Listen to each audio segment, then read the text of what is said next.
don't often think about gardening during the winter, but depending upon the ornamental plant you choose, you might be able to add a little bit of color and interest to a seemingly endless time of year. And a lot of times these plant selections are also good food sources for wildlife and birds throughout the winter months. As an example, this is a hawthorn that I'm standing by, and the hawthorn is in the rose family. It is a deciduous tree and it can get pretty good size, but it has pretty berries depending upon the variety that you choose. This particular one has dark red berries. One beside it has larger berries that aren't quite as bright. Now, one thing to remember about the hawthorn are that they are generally thorny, so you don't want to put it in a landscape where there's a lot of traffic. It's better selection for large acreage or if you've got a big backyard.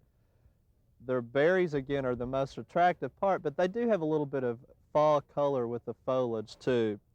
Now, another great plant to use this time of year is also a deciduous plant called Deciduous Holly or possum haw.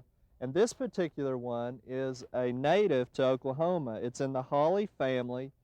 It's not really got showy flowers, but those fruits, again, are a brilliant red to a yellow orange depending upon the cultivar. And it's an improved variety now. There's over 10 cultivars, and it's interesting to note that one was actually developed in Oklahoma by Warren Nurseries, and it's called Warren Red, and that is out of Oklahoma City. Now, another one that's more of a shrub versus a tree that's a good selection is an andina, and I think people are familiar with it. It's also called heavenly bamboo. It's in the barberry family, and there's many cultivars now that can get anywhere from 1 to 7 feet with the compound leaves.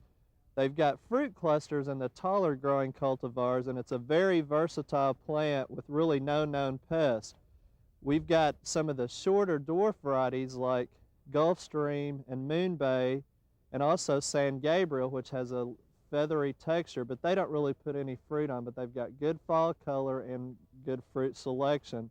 And it's also worth noting a few others that we won't go into as much detail, but just tell you about their berry color. Don't forget about Pyracanthas. They have either red or orange berries, another great selection. But sometimes they've got some pest problems, so again, decide where you want to put it in your landscape. And then another native one is beautyberry that has purple berries. And don't forget about the hollies and euonymus. And now's a good time to go to your garden centers and see what characteristics and if they have any fruit on them. And that way you can plant them this time of year or in the spring.